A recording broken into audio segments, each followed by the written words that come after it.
Oh, man. Hello, world. What is up? Welcome to Build. I'm your host, Matt Forte. We are here live at the Build Studio in New York City. Our first guest today has a lot of irons in the fire, the founder of multiple tech companies, including literal moonshot Moon Express, which ultimately intends to colonize the moon, and figurative moonshot Viome, which has set out to make all chronic illness optional. He's a very smart man with very grand ambitions. Please make a ridiculous amount of noise and welcome the great Naveen Jain right here. Come on, do it up. Thank you.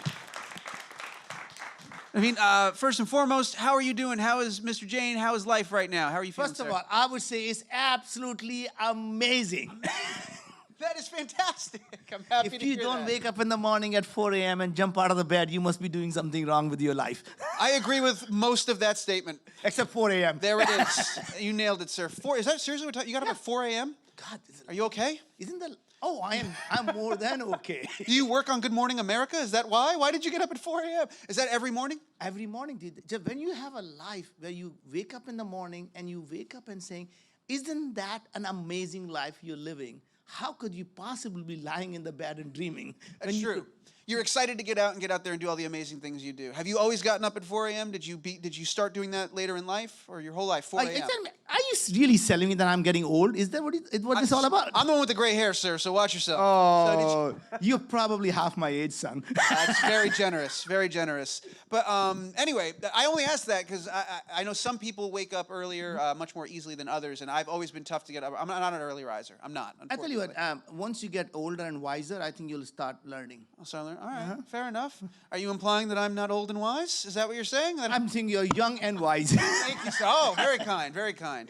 I was reading a little bit of your book, and you possess what I can only describe as an impossible amount of optimism, and I love it. It's an infectious optimism. Were you always that optimistic? You know, it's hard not to be optimistic, and you look at the life in any which way. Today, we are better off than we have ever been in the history of humanity. And the next 10 years are going to fundamentally change the trajectory of how we are going to live, how our children are going to live, how our grandchildren are going to live.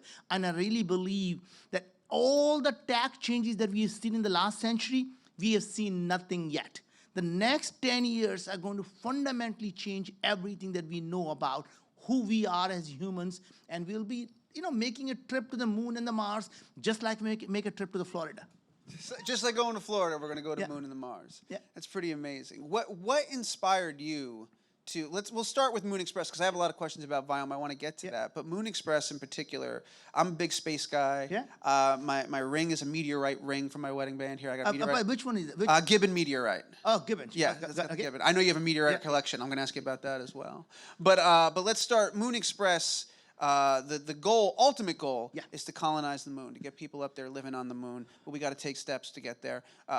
How are you doing on that? How are we working towards that goal? How close are we? But first of all, I think colonize is such a negative connotation. It's not like we, So, but the idea is that we as humanity have to really become a multi-planetary society. Think of 9 billion of us are living on a single spacecraft. Imagine if our spacecraft gets damaged. We're all going to die. And here we have everyone, talks about, I'm really worried about our planet. And I tell them, don't you worry about this planet. It is going to be just fine after we die. Worry about the humanity, the human species, not about the planet. Go back. 65 million years ago, a large asteroid hit the planet Earth, our spacecraft. The dinosaurs that used to be massive, they all died. The planet did just fine. In fact, it did so fine, it created humans, right? My point is we need to worry about the human species if we're going to survive. And that means we have to be in multiple places at the same time. That means imagine, if you could hear any dinosaur rolling in their grave, they must be saying, oh my God, if they had one good entrepreneurial dinosaur, they'll be roaming on the moon and the Mars and beyond. They just unfortunately didn't have a good dinosaur entrepreneur. So let's not do that to the humanity, right? And my thinking is the moon is the best place, it is a stepping stone to go to the Mars and beyond. It's not that moon is the ultimate destiny, it is a good stepping stone. Yeah. It's only 3 days away compared to Mars being 6 months away at least, right? And I always tell everyone that it's better to be a lunatic 3 days away than to be a Martian 6 months away, right? I always thought about that myself. I was always interested in the idea of going to Mars. We're all going to Mars, and I was like, well, why isn't anybody trying to at least stop at the moon, set up camp, and go from there? Give us a jumping off point. Absolutely. Yeah. And the problem of living on the moons are very similar on the living on Mars. And that really is the trick, that how do we deal with the high radiation? Can we actually take the bacteria that is growing on the radioactive nuclear waste, take a genetic material from them, modify us humans using CRISPR, and next thing you know, we are completely radiation resistant. Yeah. And the next question people ask is, how are we going to grow the food on the moon? And I really think that's a wrong question to ask. The right question to ask is, why do we eat food? And because now, just simply changing the question, as an entrepreneur, your job is not to have the right answers, but it really depends on the question, right question. Right? The right question is, why do we eat food? And that problem is solvable because we need energy. Can we get energy from photosynthesis? Can we get energy from radiation?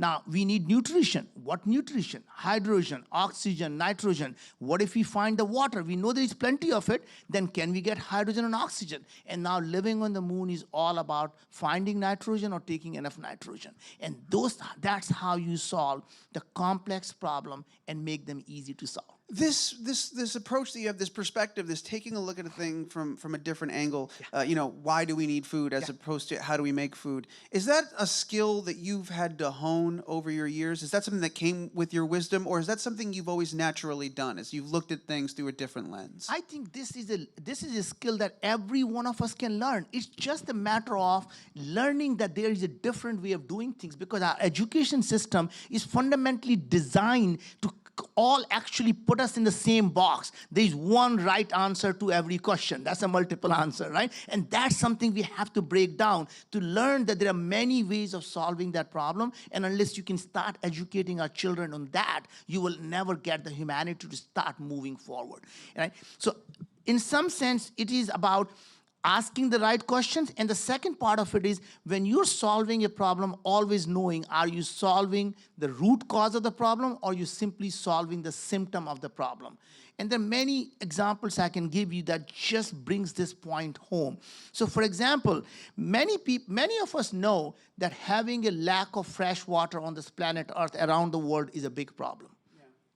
And people think about, can we build some cheap desalinization device, nano filters that can actually create more fresh water?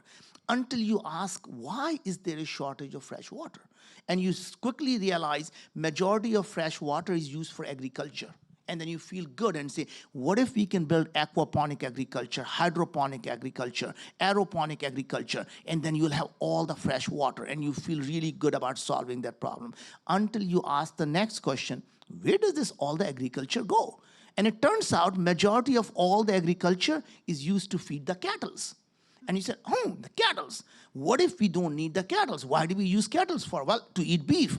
What if we can grow beef in the biofactories, taking the same thing that nature does?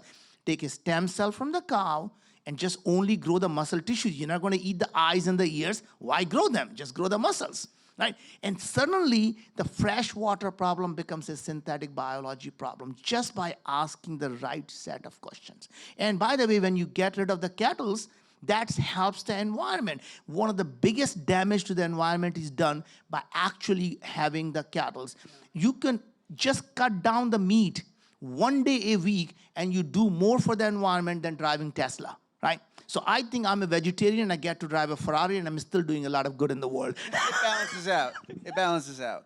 Talking about asking the right questions and finding the root of a problem, it's actually a great transition to Viome, because as I mentioned at the top, the ultimate goal there is to make all chronic disease optional. Yeah. But you've started at a different place entirely, almost, from an outsider's perspective. It's like, how are these dots connected here? And that is with the microbiome and analyzing the microbiome. Just tell us a little bit about what Viome is and what you're doing there. Yeah, so the whole thing is, imagine a world where being sick is truly a matter of choice, not a matter of bad luck. And it turns out that all these diseases that we call chronic diseases, they are simply the symptom of the underlying root cause, which is imbalance in your gut microbiome. So we can call them Parkinson's disease, the Alzheimer, depression, anxiety, PTSD, obesity, diabetes, heart diseases, cancer, autoimmune diseases. It turns out these are all caused by the low-grade chronic inflammation. And when I read that, I'm thinking, why is it that when we all know the gut is so important, why is no one solving this problem? And it turns out they were all focused on asking the wrong question, which is, what organisms are in our gut? And I kept thinking, that will never, ever solve the problem. The only way to solve the problem is to know what these organisms are actually doing inside. And for most of you who may not know what this microbiome thing I'm talking about, we as humans are really a container for microorganisms. Our genes that we get from a mom and dad only account for 1% of all the genes that are inside our body. We have 40 trillion organisms inside our gut. They produce 2 million genes, whereas the human DNA only produces about 22,000 genes, right?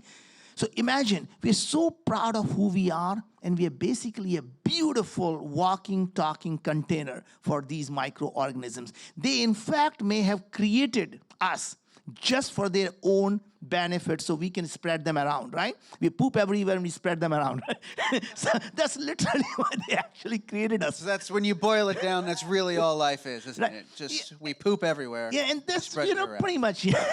Yeah. Also, they control who we are. So these organisms live inside our gut, and they put a direct connection to the brain, and we call that a vagus nerve. Thinking what happens in the gut is going to stay in the gut. How wrong are we? What happens in the gut goes everywhere. In fact, we have now proven that depression, anxiety, autism all starts in the gut. And if you were to just Google Parkinson's and microbiome, they will tell you that the Parkinson's starts in the gut 15 years before you get the first symptom. Now they're able to cure autism simply by taking a healthy person's poop and giving it to the people who have autism. Even 2 years later, just by doing the fecal microbiome transplant, they're able to reduce the autism symptoms. They did the same thing with depression. Now imagine if instead of taking this wholesale poop transplant, what if you understand exactly what is going on and give you the right food that can actually balance your gut? And that was our whole thing was, can we find out what is going on inside the gut, and can we actually tell you that what to do to balance the gut? And when we started the company, it was simply a theory. Here we sit here, fast forward, we have now have 100,000 people that have taken the test. And it's amazing things are happening. Our customers are telling us their acne is gone, their autoimmune diseases are disappearing, all the issues, the depression and anxiety and all the issues are going away. We find it to be so pleasurable, but that's not real science. So what we're doing now is doing a double-blind clinical trials to actually show that intervention, where you're using the food as a medicine to actually find a way to reduce and reverse these chronic diseases. And we hope to get an FDA approval for food as a medicine, right? And imagine, what we learned is very interesting to me, is that there is no such thing as universal healthy food. So I was told that spinach and kale and apple, this is a healthy food. It turns out when I analyzed my gut, the thing that was actually causing me the grief was spinach and kale and apple. It turns out spinach and kale have very high amount of oxalic acid, oxalate. And my gut organisms did not produce enzyme to digest that, and that was causing inflammation. I have an apple chlorhactic leaf virus that was causing, if I keep eating apple, I was feeding that virus, causing inflammation. And that was really the case.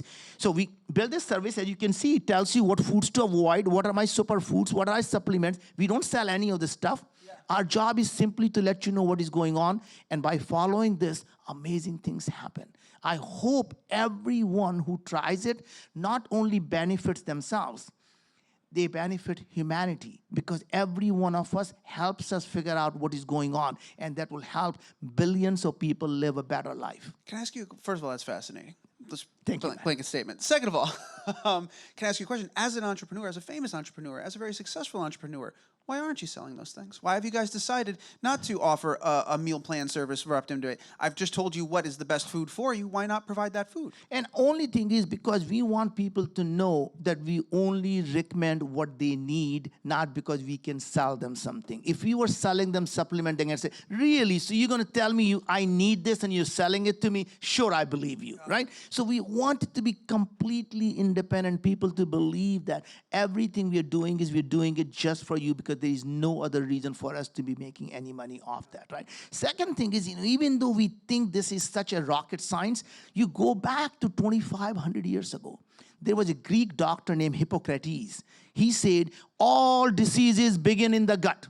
One man's food is another man's poison. Let food be thy medicine, let thy medicine be the food. And I'm thinking, really? After spending a couple of $1 billion and 2,500 years later, we come down to exactly what they knew, right? And that to me is the beauty of science, that sometime we have to go back to the basics of who we are as humans.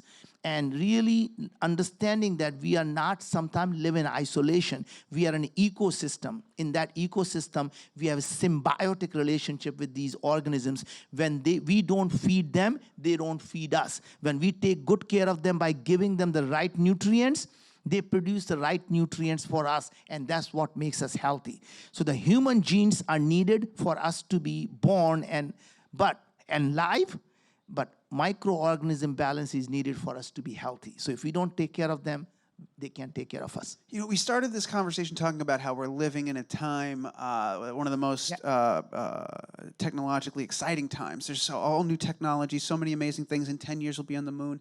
And you're confident in 10 years we'll have found a solution here to chronic disease through food in the gut and all that. What technology are you waiting on? What technology are you watching closely so you can align yourself with the arrival of that? What's really exciting for you in the future? So, if you think about it, this could not have been possible 5 years ago because the cost of sequencing every single RNA in your body would have cost hundreds of thousands of dollars. The fact, the cost of doing this, you can buy this for under $200. That was impossible 5 years ago. So that to me is the key. The cost of sequencing is coming down. Cost of artificial intelligence is coming down.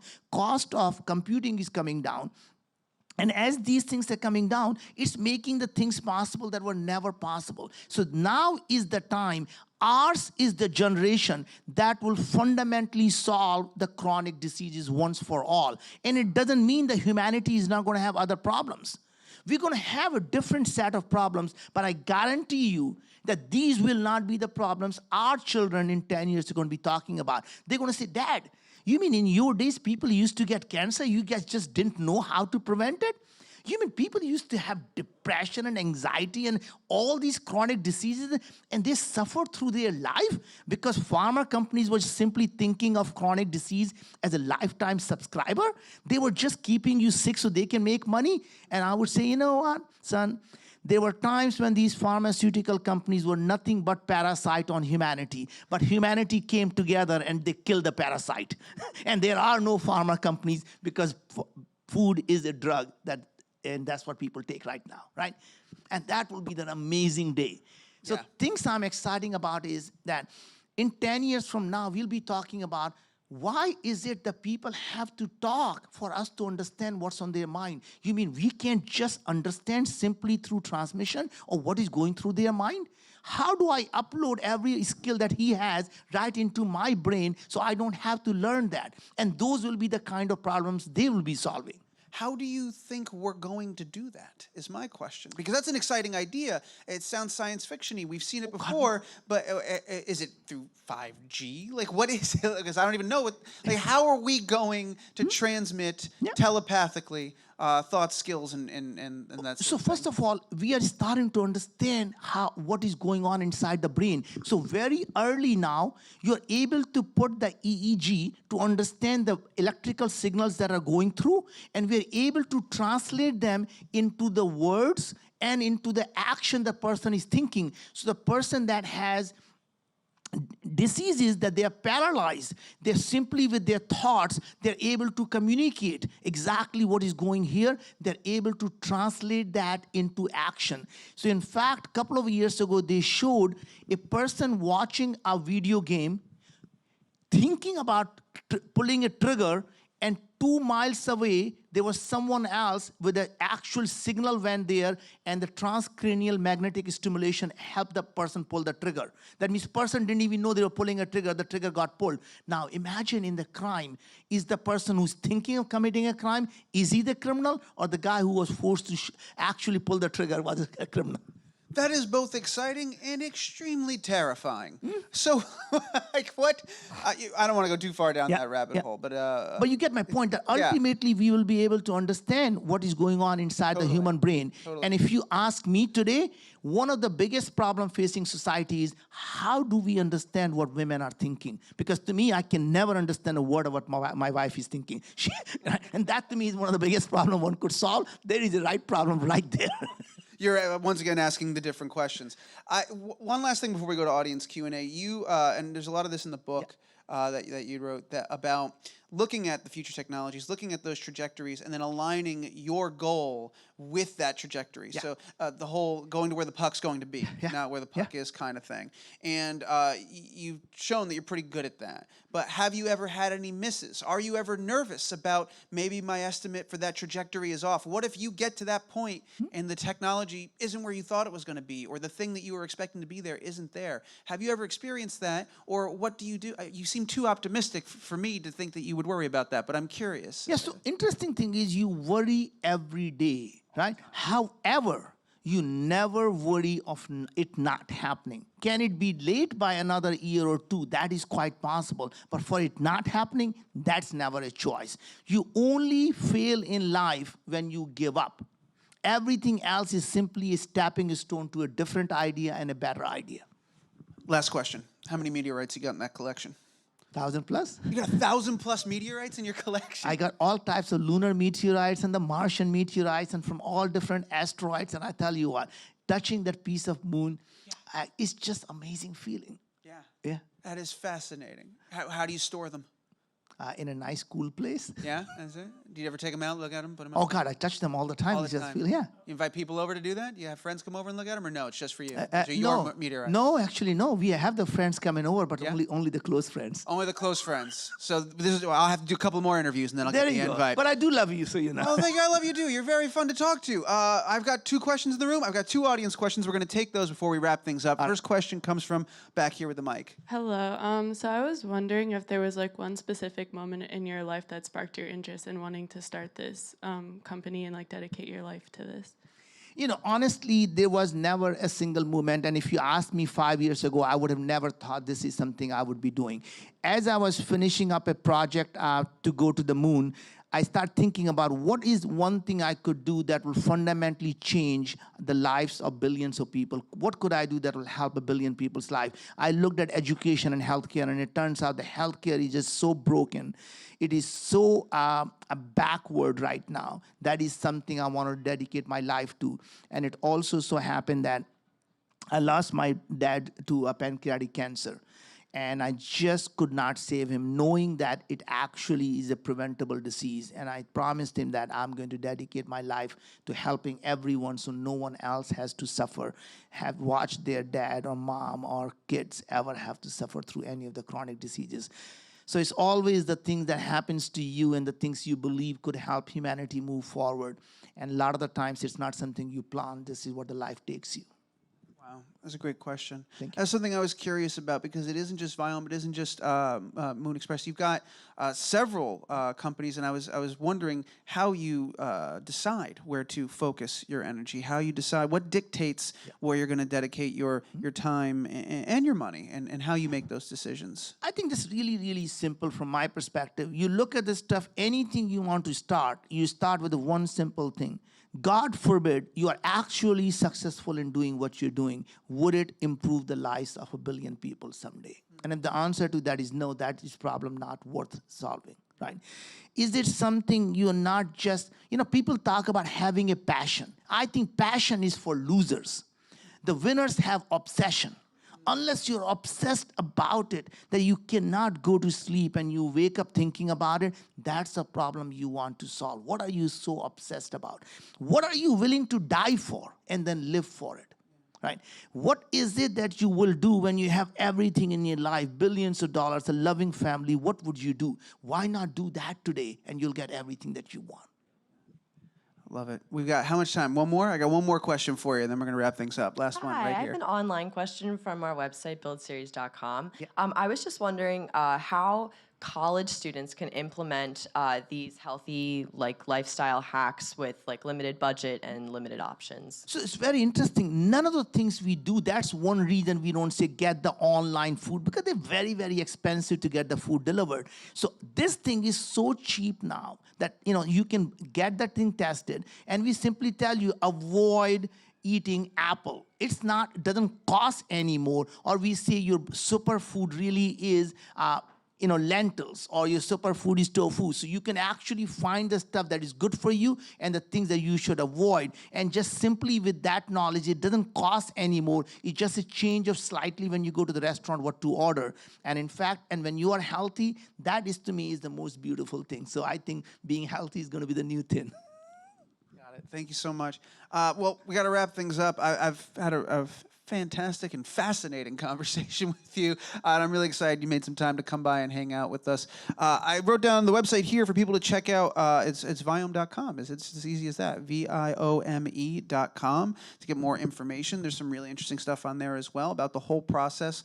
Thank you again for being here, sir. Matt, it's an honor to be here, and I'm just really looking forward to watching this. I'm looking forward to seeing your meteorites. Can you do me a favor? Put your hands together and make some noise. Join me in thanking Mr. Naveen Jain right here. Thank you.